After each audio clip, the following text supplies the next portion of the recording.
Mohamed Ali Raal, pesquisador de etnobotânica.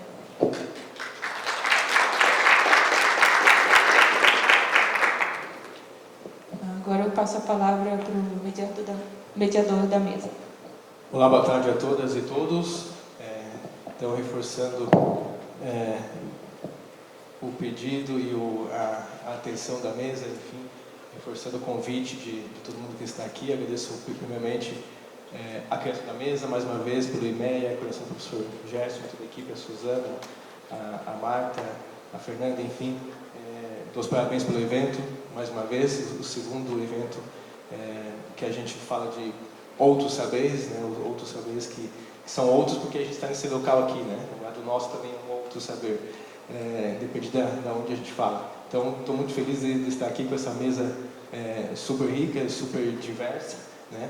E a gente pretende então fazer um debate que a gente vai falar de ervas, vai falar de ancestralidade, vai falar de cannabis, de psicodélicos, enfim. Então, um espaço multicultural, multiético.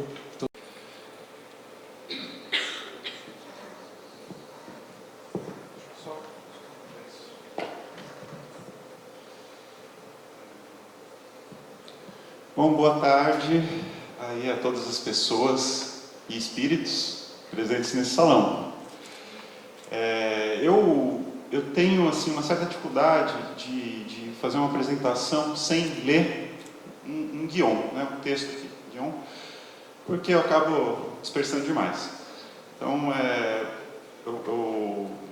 peço desculpas por isso, mas vou tentar sempre me conectar o olhar, né, com os senhores e senhoras. Bom, vamos lá. Acredito que o tema desse evento, né, complexidade e encontro de saberes, é ótima oportunidade para a discussão das relações entre magia, ciência e religião. O famoso triplé, né, analítico, que basicamente gerou e sustentou os esforços, né, de um discurso ou de uma modalidade de especulação, de certa forma filosófica, com métodos próprios de leitura e explicação da realidade social, o que reconhecemos como antropologia. Os chamados outros saberes são, justamente, um dos objetos centrais dessa forma de conhecimento que foi institucionalizado na universidade, estabelecendo-se de alguma maneira um diálogo. Considerando o princípio da empatia,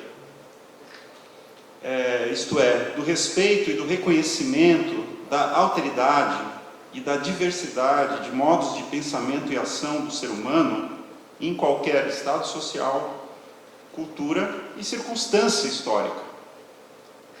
Ao ouvir as palavras magia, ciência e religião, imagino que praticamente com todos aqui, que estão aqui presentes, num lapso de minuto, né, ou segundos, o raciocínio já vai providenciar certos contrastes entre tais modalidades de entendimento e comunicação, ou de apreensão e interferência no mundo. Ainda que cada um de nós observe de uma maneira singular essas diferenças entre magia, ciência e religião, bem como as semelhanças e interações entre essas maneiras de pensar e agir.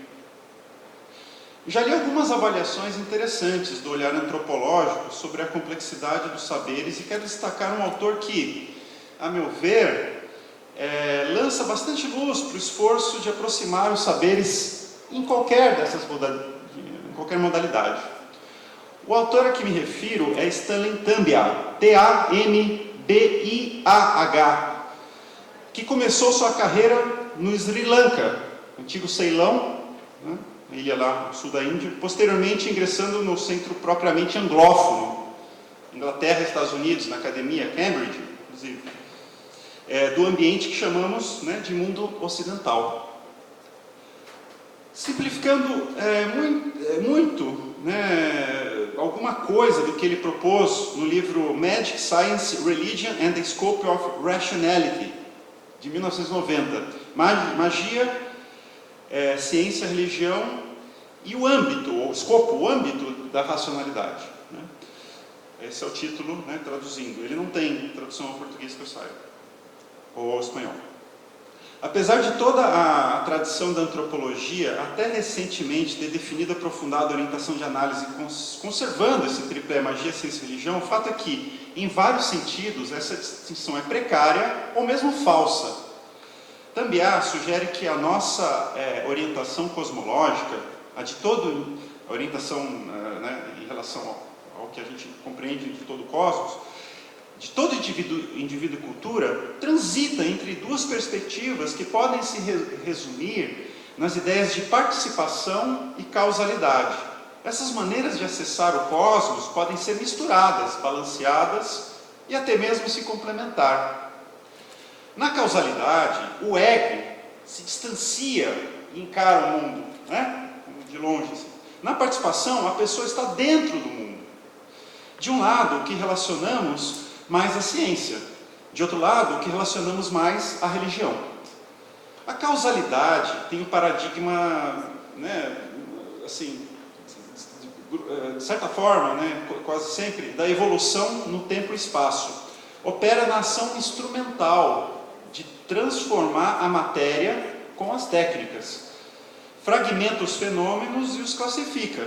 Cria a representação e a explicação dos fatos.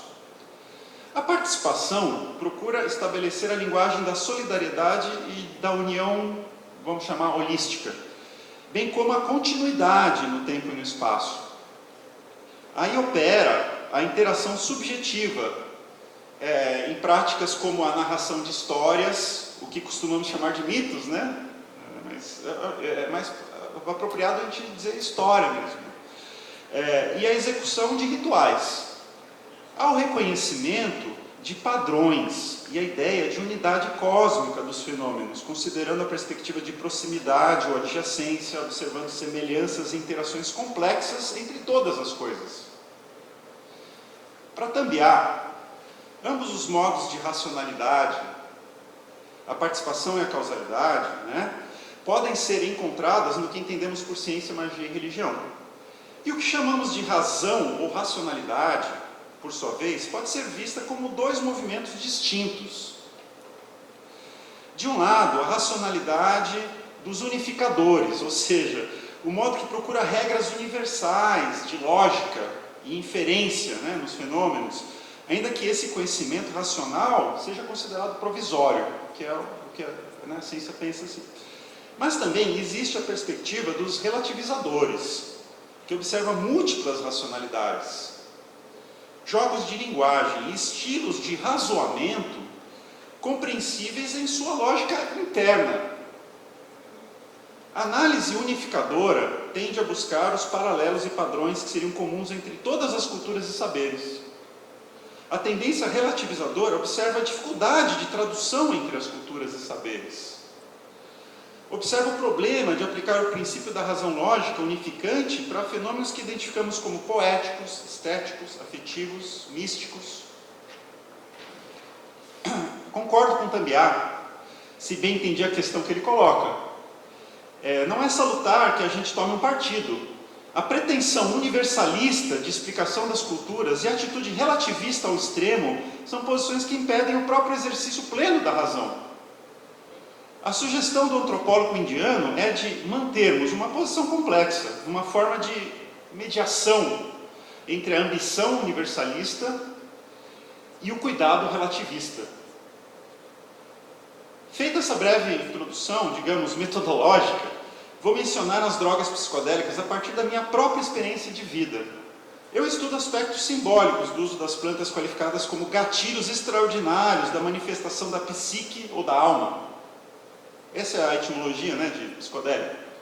Manifestação da psique ou da alma, no interior de si mesmo.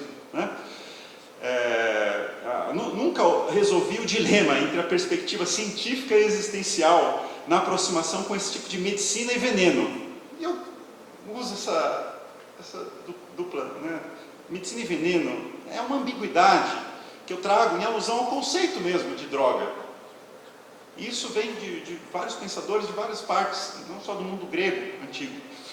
Certamente, no mundo indígena também existe esse tipo de concepção. Certamente transito há bastante tempo entre uma participação das formas de uso indígenas e populares e uma abordagem acadêmica a respeito do fenômeno da experiência psicodélica. Sem dúvida, os organizadores desse evento, do IMEA, me convidaram para essa mesa justamente devido a essa dupla inserção da minha pessoa no que diz respeito ao tema dos psicodélicos. E aproveito para agradecer aí a oportunidade de expor o assunto nesse espaço, concebido para pensar a relação entre os saberes ditos indígenas, afro-brasileiros ou populares em sentido amplo, e a ciência universitária. Os estudantes que tiveram disciplinas comigo sobre a história dos indígenas de uma América profunda, sabem de minhas viagens por países como Peru e México, principalmente porque eu apresento fotos e narro episódios de minhas aventuras pelas zonas arqueológicas, quando também destaco o assunto dos psicodélicos na história dos indígenas. O meu interesse e paixão pelo assunto das plantas que induzem visões e outras sensações cognitivas evidencia ou atesta que sou psicodelista, um drogado. Mas nunca expus em mais detalhes essa trajetória. Essa parte do drogado foi uma brincadeira. Em resumo, durante meus anos de estudante de graduação em História, quando me inclinei em estudar a conquista da América, tive alguma experiência com cogumelos e, logo depois de formado, com o chá do Santo Daime. Mas o que devo destacar são as aventuras de mochileiro, com pouco dinheiro, gente, eu gostaria de deixar bem claro, que fiz antes de voltar à academia para o mestrado e doutorado. Houve uma primeira viagem ao México, com breve passagem pela Guatemala, durante mais de 5 meses, entre 97 e 98, 1997 e 98. Uma segunda viagem no México, um pouco mais curta, um ano depois. E em 2003, minha primeira viagem, até agora única pela Bolívia, cerca de 1 mês e meio, percurso que foi completado por mais 3 meses e meio no Peru, país que depois voltei a visitar, tal como o México. Após aquela primeira viagem de aventuras e desventuras pela América Central, tive a oportunidade de integrar a União do Vegetal, que é uma religião brasileira eclética que utiliza a ayahuasca. Saliento que fiz outras viagens pela América Latina depois de assumir o cargo de professor de História na UNILA em 2012. E em algumas oportunidades, fora do meu país, voltei a desfrutar, ou melhor dizendo, voltei ao trabalho duro da viagem psicodélica. Quanto à União do Vegetal, fui e voltei a essa organização 2 ou 3 vezes, e acho que já fazem 3 anos que não mais participo de seus rituais e atividades. Por outro lado, destaco minha inserção eventual em cerimônias de grupos de uso da ayahuasca, aqui mesmo na Tríplice Fronteira. São grupos que observam, entre outras matrizes, a tradição indígena com a colaboração pessoal de especialistas Runiquim, do Acre. Nessa trajetória, usei e abusei das drogas, isso é sério. Fiz usos livres de qualquer ritual coletivo, tanto só, em dupla, pareja, ou em dupla, e com 3 ou 4 pessoas. Ainda que mantendo o princípio de um lugar separado e circunscrito, sagrado, para lidar com os perigos da força extraordinária. Não é por acaso que os psicodélicos são conhecidos como plantas de poder. Também participei de práticas rituais indígenas, particularmente na Serra dos Mazateca, em Oaxaca, México, com uso de cogumelos. E na região amazônica do rio Ucayali, que depois, juntando com o Maranhão, forma o Amazonas, né? Onde estão os Shipibo-Conibo, que utilizam a ayahuasca. Ali entre os Shipibo, fiquei 1 mês e meio e bebi o chá mais de 30 vezes. Por isso que eu estou dizendo que eu abusei. Ali pode-se dizer, né, que procurei ser um pouco etnógrafo e um pouco aprendiz de xamã. Tem um colega aqui da Nila, que já não está mais aqui, mas me chama de xamã. É bem divertido.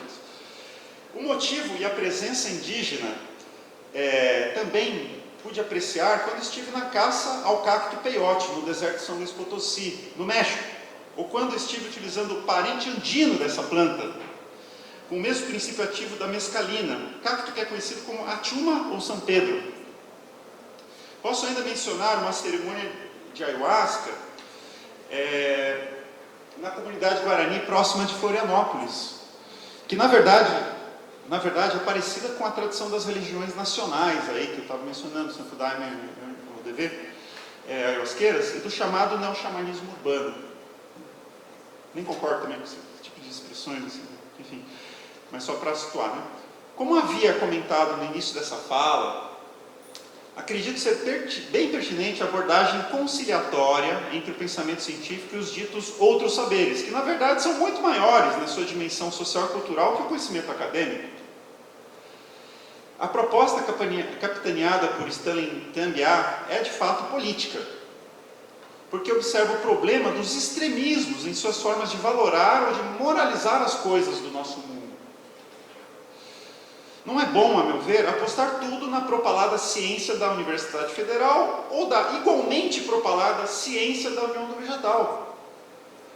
São formas de ciência que fazem sentido no seu lugar e que também fazem sentido fora do seu lugar. Tampouco é salutar acreditar somente na eficácia da terapia dos químicos, ou no efeito material dos símbolos, ou dar crédito apenas aos efeitos do mistério. Durante aquelas viagens que mencionei e outras, nunca pude aceitar plenamente essa ou aquela perspectiva. E diria que durante toda essa jornada, gastei bastante fosfato desse meu cérebro no embate entre os diabinhos do ceticismo e o da crença no sobrenatural. E penso que, tanto o saber por dentro de uma cultura ou subcultura, como o distanciamento sobre esse saber, de alguma forma contido em determinado sistema, são caminhos necessários para a racionalidade mais humana. Pessoal, eu fico por aqui na expectativa de comentar algumas circunstâncias concretas, ou a minha leitura de experiências de viagem, de corpo, mente e alma, também com algumas observações, talvez, do meu conhecimento de arqueologia, história, enfim. Pelo mundo dos psicodélicos da América Latina. Isto, mais à frente, né? Na segunda parte de nosso feliz ritual de abertura para as intervenções e os questionamentos. Grato pela atenção.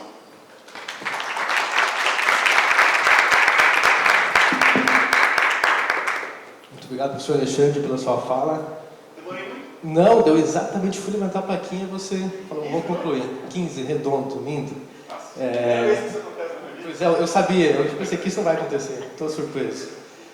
Agradeço muito tua contribuição, e sempre bom, sempre aprendo contigo, e sempre você reporta muito bem as tuas experiências que enriquecem a tua fala, obviamente, e o nosso aprendizado. No segundo momento, vou pedir agora então a fala da Ângela Iemanjá. Então, é um prazer também dividir essa mesa com a senhora. Muito obrigado mais uma vez por estar aqui junto conosco na Unila. E vou pedir isso para o Alexandre passar o microfone e a senhora fazer sua intervenção. Obrigado, Ângela. Boa tarde a todos e todes. É uma satisfação, uma alegria muito grande ter recebido esse convite, o segundo encontro do IMEA. Sou agradecida sempre à Unila, que sempre abriu portas para nós ali, enquanto povos de terreiro, ao professor Gerson e a todos que estão trabalhando por trás de tudo isso para que o evento se torne cada vez, não só cresça, como amplie, e é uma coisa gratificante e maravilhosa, pelo menos para mim, eu acho que parte para todo mundo, né? Eu sou conhecida como Iked Ângela, mais conhecida como Mãe Ângela. Iked quer dizer mãe. Ogãs e Equedes, dentro da religiões de matriz africana, já nascem mães e pais quando confirmados. Já estou nessa lida desde São Paulo até aqui com Mãe Marina, a saudosa Mãe Marina. Já vai fazer 35 anos esse mês de novembro, trabalhando junto, né, crescendo dentro da parte espiritual. E antes que eu me esqueça, não sei se tem alguém do santo, por favor me perdoe. Bença para quem é de bença, aos meus mais velhos, meus mais novos e meus iguais. Quem for do orixá já entende que eu estou trocando a benção, que faz parte de todos nós, né? Porque é uma religião que traz esses ensinamentos, essas doutrinas de se pedir benção para o mais velho, para a mãe de santo, para o irmão mais velho, para a irmã mais velha, e para os novos e para os iguais, que seriam a mesma idade. Estou tentando explicar da melhor forma possível como se é tratado ali dentro da casa, né? Eu trabalho com a parte, sou conselheira do Conselho, que é um Conselho de Segurança Alimentar. Também sou conselheira do COMPIR, que é o Conselho de Promoção da Igualdade Racial. Já tem uns aninhos, né? Estou nessa lida. Estou nesses 2 conselhos por conta de mãe Marina, né, que me colocou. Eu acho que ela já devia saber da passagem dela, então tem sempre alguém para dar continuidade e estar fazendo seguindo o legado dela, né? Que ela trabalhou muito com parte de políticas públicas e não só dentro da casa. Faço parte também do Afoxé Fumilaió. Afoxé Fumilaió e a casa Ilê Axé Ogum Fumilaió são os mesmos nomes, né? E isso quer dizer, Axé Fumilaió traz alegria. Esse é a denominação desse nome meio complicado, que às vezes pode ser para alguém. Essa denominação que tem tanto a casa como o Afoxé, que também foi fundado pela mãe. Eu trouxe um pouco de ervas aqui, vou dar uma explicação mais ou menos. Para nós, as folhas são essenciais. Orixá é cultuado pela natureza. Temos o que eu estava explicando agora há pouco, no ar, na água. Cada um é dominado que cuida daquela parte, né? Todo mundo conhece Iemanjá na parte do mar, vou dar mais ou menos esses exemplos. Matas, não só Oxóssi, as folhas, Ossanha. O nosso velho Omulu Obaluaê é nosso médico, Ossanha seria o nosso farmacêutico, tá? Então, a gente, na comida, a gente também coloca folhas para enfeitar. É o caso do boldo. O boldo você coloca na canjica, você cozinha ela, deixa ela esfriar, coloca num prato branco e coloca folhas de boldo, né? Para nós é conhecido como tapete de Oxalá. Coloca assim, enfeita, o prato fica lindo e coloca uma em cima. Todas essas comidas depois são devolvidas para a natureza, quando se passa os dias certos para poder levá-la. As folhas, para nós, ninguém se inicia dentro do candomblé sem tomar os seus banhos. As folhas é importante para os banhos, para os chás, para os benzimentos, para bater, assim, bater que eu falo é passar na pessoa, tá, gente? Não vão pensar que é para socar a pessoa com as folhas, não é bem isso. Passa nas pessoas, entende? Então, o ano passado eu trouxe algumas que também vai na vestimenta, que é no caso de Yansan, de Ogum, que leva o mariô, e expliquei também um pouco como se tira aqueles espinhos e deixa ali as vestes para o orixá. Ele tem tudo nas suas danças, nas cantigas, ele tem o que ele faz e o que ele leva, né? A comida a gente tem sempre aquele preparo, a comida que também é servida para a comunidade, para todos, então tem que ter aquele certo cuidado com o manuseio. Como eu expliquei, as folhas também fazem parte. Trouxe a folha de mamona, que se vocês quiserem, né, eu posso até mostrar, vocês abrem ela, a gente tira no dia. Tem uma festividade chamada Olubagé, que é feito geralmente em agosto, em praticamente todas as casas. Essa folha, ela parece uma mão. Então, essas comidas que a gente faz, comida para todos os orixás, meu povo, é colocada nessa folha e servido para todo mundo. Então, nós temos que colher ela no dia, lavar elas. Você não vai botar uma folha empoeirada para ninguém pôr comida, certo? Então, tem todo esse cuidado. Existe o Itã. Itã quer dizer lenda. Que teve o Sanha, ele sempre foi aquele dono de todas as folhas, né? Então, ele era meio que sovino. Se você precisava, você tinha que pedir para mim. Então, eu ia pedir algo em troca. Então, os orixás fizeram tipo um complô contra ele, né? Falou assim, Yansan vem, que é a dona dos ventos, vocês já devem ter ouvido falar, né? Ela deu assim, aquela ventania, e todos os orixás estavam reunidos. Aí, todas as folhas que ele tinha, esparramou. Por isso que em alguns lugares, elas, é a mesma folha com outra denominação de nome, ou alguma, 2, 3 qualidades de folha é para o mesmo orixá, porque eles foram pegando o que vinha na frente. Então, eles pegaram, então tem orixá que às vezes a mesma folha faz parte deles, e não uma só para cada orixá. E nessa imensidão aí de, meu Deus, a gente tem folha para muita coisa, para se estudar, tem remédio, gente, banhos maravilhosos, benzimento, eu mesmo uso no benzimento folha de cheiro e umas outras. Tem o meu rosário. mas eu gosto mais da folha, né? E para não ficar também com tanta esticação de conversa, né, gente? Porque eu sei que também existe um tempo.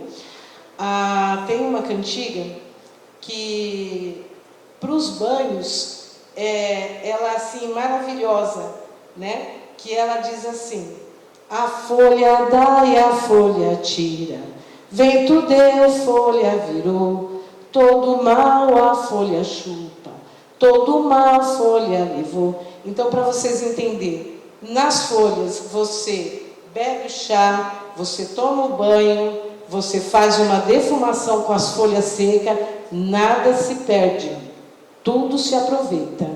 Você passa em você, então as folhas que a natureza está aí, é tudo de graça. Obrigado, gente. Espero ter explicado, pelo menos que possam ter entendido, tá?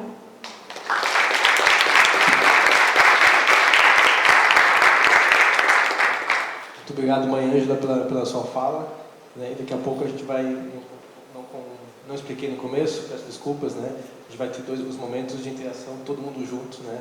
E aí perguntas direcionadas a cada um dos membros, ou de preferência para todo mundo junto, para a gente interagir mais ainda. Obrigado, mãe Ângela, mais uma vez. Vou passar agora a fala para a minha colega aqui do lado, Isabela Leonel, para também falar sobre a sua experiência e contribuir para essa mesa. A bênção, mais velhos, mais novos, todos os seres presentes aqui, boa tarde, né, a todos, todas e todes. Eu fiz uma apresentação, mas eu vou tentar ir mais rápido, né? Vamos lidando com o tempo, você vai me avisando. No princípio era folha. No princípio era folha. Todas as plantas têm poder. Elas curam, adubam, oxigenam, acalmam. Todas as plantas têm poder. Entre elas existem as plantas mestres. Elas perfumam, donas do caminho cósmico que a luz percorre. Seres que, quando ingeridos, oferecem a miração, o poder da visão, o poder de admirar fora qualquer desejo de especulação da mente. A ciência, no instante em que a luz se acende por dentro dos corpos que absorvem essas plantas. A luz precisa da água para produzir a vida. A luz mergulha na frequência das águas no interior das plantas, do encontro entre luz e água. A seiva elaborada que circula como um sangue vegetal em raiz, ramos, caules, troncos, flores, folhas e cipós. Das seivas das plantas mestres são preparados sumos, chás, pós. Preparados que purificam os organismos que os ingerem. Para os povos que estudam essas plantas, a alma ou o espírito não é algo separado do corpo. Algo de um mundo além, de um mundo desencarnado. A alma é a ânima, a essência da matéria. Sem ela, nada é vivo. Unha de gato, zabumba, rocô, jurema, barbasco, quina, goiaba, peiote, renaquídea, iboga, mandioca, avestruz, lavanda, tabaco. Plantas mestres são veículos fecundos para outras realidades. Elas permitem acesso ao estado essencial da existência.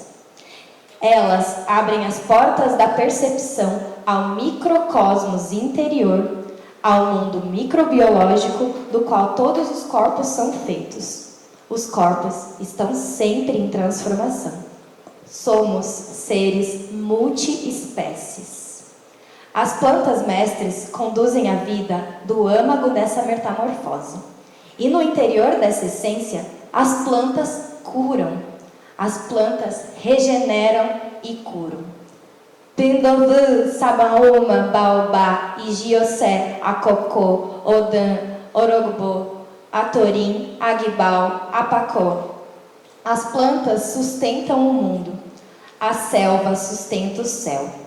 As plantas sustentam o mundo, a selva sustenta o céu. A seiva anima a vida. Ayrton Krenak. Roteiro e pesquisa, Ana Dantes. Essa é uma poesia. No princípio era folha, está no Seiva e Cura, do ciclo de estudos selvagens, que é um ciclo de estudo fundado pelo Ayrton Krenak e a Ana Dantes. E eu não posso de dar essa menção aqui, porque eles são os meus grandes maestros nessa integração dessas vivências que eu fiz nesses anos viajando por Abya Yala e aprendendo com abuelos e abuelas. E o ciclo selvagem está ajudando a integrar, transformar em palavras, em teorias, tudo isso, né? Então, compartilhando um pouco disso, desse trabalho que envolve um trabalho com plantas mestres, né? Mas eu gosto muito de falar que todas as plantas são plantas mestres, todas as plantas têm saberes para ensinar. Claro que a gente tem algumas plantas que são mais associadas com a história da humanidade, vinculadas totalmente com a história do ser humano, né? Que fizeram a gente viajar continentes por elas, né? Como é o caso, reflorestam o nosso corpo terra para um futuro ancestral, né? Um futuro ancestral que é o que o Ayrton Krenak vai falar, né? Então, quando a gente está falando de plantas medicinais, a gente está pensando em ideias para adiar o fim do mundo, né? As soluções para um mundo possível podem vir e podem ser guiados pelas plantas, né? Não é de agora que elas cuidam da gente, né? Se não fossem as plantas e o reino vegetal, a gente não ia poder nem respirar. Então, elas realmente são as nossas irmãs, né? Nossos seres, nossas abuelas, esses seres mais antigos que cuidaram e fizeram possível que o ser humano existisse. Por isso, o nome e essa pesquisa que se chama também da questão do ser multiespécie, né? O Ayrton Krenak, ele vai trabalhar muito que o ser humano é um ser multiespécie, ele só se dá, nós só existimos por causa dessas outras espécies, né? Então, falar de planta medicinal é falar de memória, de ancestralidade, é falar de bem viver, é falar também de ecofeminismo ou de feminismos, porque a gente sabe que o patriarcado e o colonialismo é o que faz com que a gente não considere esses saberes, né, como saberes válidos, e é também falar de agroecologia, né? Pode passar, por favor. Bom, eu sou a Isa, né, a planta Isa, já foi falado aqui, evocando a planta Isa, porque é um nome um pouco mais, quando eu evoco esse ser, essa versão arte educadora que está em mim, né, mas me coloco como uma erva daninha, né, essas plantas que nascem sem você querer plantar, mas elas vêm às vezes para incomodar, né, ou como se chamam em alguns lugares, né, em alguns países de malaierbas, plantas espontâneas, né? Todas essas plantas, esses matos, né? Ou até algumas pessoas vão chamar de pragas, que na verdade são plantas que vêm para responder aos territórios, né? Elas vêm dar respostas aos lugares que ela nasceu, né? A gente sabe que muitas plantas que nascem às vezes na nossa casa, no nosso entorno, elas estão querendo dizer algo para a gente, né? E então eu também faço essa evocação do meu ser como um ser planta, né? E nasci no interior de São Paulo, né? Sou caipira, então muitas das minhas vivências vêm também dessa vida no campo, de uma infância com plantas, com natureza, com banho de rio, né? Pode passar, porque a gente tem pouco tempo. Então, e nisso também, né, da minha vivência com meu avô, né, que me ensinou muito de plantas, eu trabalhei 3 anos com o MST, e aí eu fui aprendendo de plantas com as agricultoras. Elas me introduziram a um nível assim mais profundo disso, e depois eu fui gravar um documentário no Amazonas, né? E nessa busca de lutar pela terra, de recuperar a terra e o território, eu fui percebendo que eu estava adoecendo muito. E no gravar o documentário com o Amazonas, eu estava indo também me curar, né? Eu estava indo buscar essa compreensão, essa luta e tudo mais, mas também receber as curas da floresta. Então, no Amazonas, nossa, eu vou ficar emocionada. Eu vou tentar não me emocionar, mas é muito forte para mim, porque eu nunca tinha falado em público assim, porque eu tenho um lado mais acadêmico. E falar sobre plantas é um lado que eu guardo muito. Desde que eu entrei para a Unila, eu não tenho falado tanto sobre essa vivência. Mas eu vivi 3 anos, né, no Amazonas, com o Taita John Alexander, o abuelo Laureano e o abuelo Victoriano, que são do... Perdão, gente, eu vou respirar. Gratidão pelo acolhimento. As plantas são muito profundas, né? E essa vivência, a vivência na selva, ela é uma vivência muito forte que faz você se reencontrar em muitos sentidos e se regenerar, né, e tudo mais. E eu não posso não dar o crédito para essas pessoas, né, que é o abuelo Laureano. Ele faleceu em 2020, ele faleceu com 110 anos. O Taita Victoriano, o Taita John Alexander, a Marisol também, eles são do povo Siona, do sul da Colômbia, ali de Putumayo, fronteira com o Equador, o qual eu vivi, tive uma experiência com eles, né, aprendendo de plantas, da selva, descolonizando o meu ser, purificando, né, aí que eu fui entendendo também outras formas de viver, de estar no mundo, entendendo que a luta política, ela está totalmente interligada também com a luta espiritual, né, mas num sentido, né, que a gente precisa politizar esse mundo espiritual, né. Ai, graças. E aí o próprio Taita me apresentou depois a abuela Agostina, que está ali em cima, que é do povo Misak, o qual eu também fui praticar e seguir aprendendo de plantas, né? E ancestralidade pode passar agora, né? Sem folha não tem sonho, sem folha não tem caminho. Pode passar. Então tem essa questão, né? Porque é uma imagem da fotossíntese agora, que, né? Mas é no sentido que as plantas, elas são tradutoras do sol, né? Então elas traduzem toda essa energia do sol. Era mesmo para a gente lembrar essa questão desse sentido. E as plantas para descolonizar, né? Então a gente vem... Quando é que a gente parou de se cuidar com plantas? Quando é que a gente parou de se curar com a natureza, com os ciclos da vida, né? Isso tudo vem através de muitos anos de inquisição religiosa, né? E também do processo de colonização, né? Nesse processo de colonização, os corpos, os seres, os territórios caíram nesse encanto, né?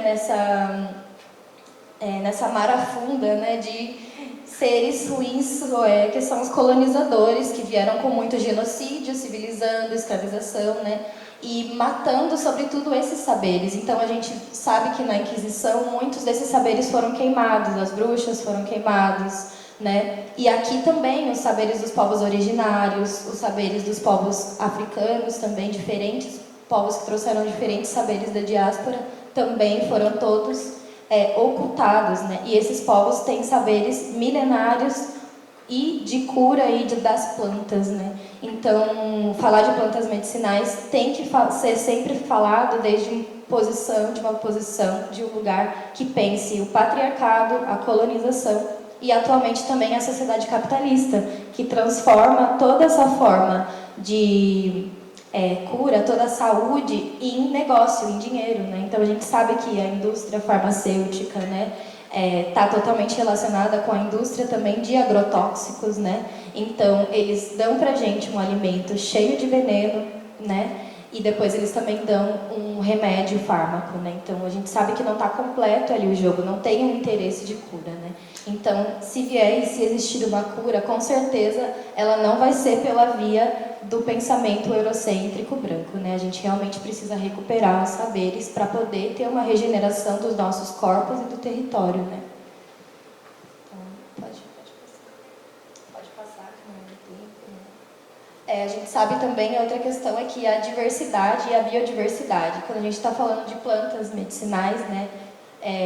A gente tem uma infinidade de plantas que muitas vezes a gente não conhece, não imagina. E os saberes da diversidade, né, etnodiversidade, estão totalmente relacionados com a biodiversidade. Então, se a gente quiser preservar os saberes sobre plantas medicinais, sobre plantas mestres, né, a gente precisa preservar também os povos que são os donos desses saberes, que são guardiões e que puderam resistir todas essas dificuldades para poder seguir mantendo isso, né? Então, as plantas medicinais para o futuro ancestral, elas são ciência, sim, são tecnologias, porque são muitos anos que os povos tiveram para poder formular esses conhecimentos, né? Então, muita gente reduz esses saberes, coisa de intuição, isso daí falava minha avó, ou reduz, né, a algo que não é científico, que se aprendeu por mera intuição, e não é verdade, gente. A gente sabe que são muitos anos para poder aprender a trabalhar com as plantas, aprender a curar com elas, e são saberes que vêm de uma oralidade, né?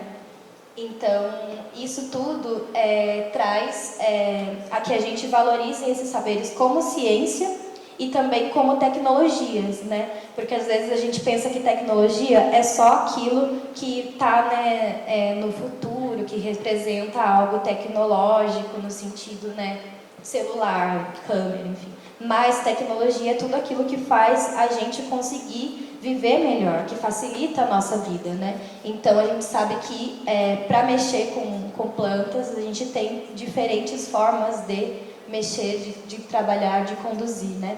Então é isso, essa evocação também dos pluriversos, porque cada planta é mais que um universo, elas são pluriversos, porque diferentes povos vão ter diferentes visões sobre as plantas e diferentes plantas vão atuar diferente em você. Então também tem a dimensão do ser com as plantas. Então é um chamado para a gente poder ir se descolonizando e abrindo esse campo de percepção para entender que cada planta vai atuar de uma forma com você também, né? E é isso. Pode passar mais um. Pode passando. Eu ia falar também da Oyami Yoronki, né? Que ela vai falar do término da cosmopercepção. É uma autora nigeriana. Então, ela vai trazer, por exemplo, a questão, né, aqui a gente vê os egípcios, né, que são também um povo que representa muito toda essa ancestralidade, essa ciência, essa tecnologia de saberes e cuidado com as plantas. E ela vai usar o termo cosmopercepção, que evoca que a gente precisa sair só do mundo da visão e voltar e retomar o mundo dos sentires, do encantamento, né? Então, nesse término dela, ela também evoca que a gente precisa aprender mais das oralidades e das corpo-oralidades, né? Então, saber de planta, aprender de planta, eu acredito que vai muito também de uma descolonização do nosso pensamento e uma abertura a essa cosmopercepção, né, do mundo que trazem as plantas. O corpo-território também é um outro sentido que eu evoquei agora, mas acabei não falando. Ele vem do feminismo comunitário. E nesse caso eu trouxe algumas citações da Sandra Benites, que é uma guarani. E é muito importante a gente entender que quando a gente está falando de plantas, a gente está falando de cura, a gente está falando de um cuidado e uma cura que vem para curar o nosso corpo, o nosso território, né? Então, quando a gente está se curando, a gente também está curando a terra, né? E quando a gente está curando a terra, a gente está se curando. Mas como isso, né? Pode passar lá para o final, que eu já vou terminando. Não, volta mais um. Aí. Então é isso, vamos aprender dessa pedagogia das plantas, né? E nesse sentido de que o corpo é o território, a gente vê diferentes dimensões de recuperação do ser com a natureza. A gente vai retomar esse caminho que os anos de colonização e inquisição religiosa fizeram a gente esquecer, que somos natureza, né? Somos natureza e essas curas com plantas e tudo mais, elas têm que ser sempre... que você saiba sempre a procedência e a ciência disso, né? Então saiba da onde vêm as suas plantas, opte por lugares que têm cultivos agroecológicos, com pessoas que tenham um cuidado sério, que pensem sempre nos povos, né? Nos povos ancestrais e comunidades tradicionais que são guardiões e guardiãs desses saberes. Então, da onde vêm as suas plantas medicinais, né? Sempre escolha com sabedoria, né? E se abra a isso, né? A essa que a gente vai chamar de comadre, né? As plantas são nossas comadres, que elas são nossas mães ao mesmo tempo que a gente é mãe delas, e vão nos curando e vão nos ajudando, né? E é isso, gente. As plantas, elas não são uma medicina alternativa, elas são a medicina original, né?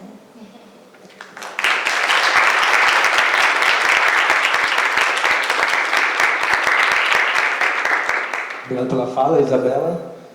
parabéns pela fala e também pelas emoções. As emoções carregam memórias, as memórias nos formam, né? Então, também pela emoção da tua fala. Uma observação que você falou, né, que às vezes você falou não nada é de intuição, né? O conhecimento é uma ciência também, o conhecimento tradicional, o conhecimento popular, né? Um exemplo que a gente pode falar agora, que o professor Alexandre comentou, é a ayahuasca, né? Acho que é uma mistura do Jacobi com a chacrona, né? Obviamente não é uma associação ao acaso, né? Tem muito estudo, muita experiência para chegar e formar, né, a ayahuasca, o vinho dos mortos, como, né, quer dizer na língua original. Então, parabéns pela sua fala, mais uma vez. Agora temos um intervalo, eu vou chamar a Indira, que ela vai apresentar, temos uma apresentação cultural de coral, e depois temos o nosso intervalo. Então, Indira, por favor. Isso.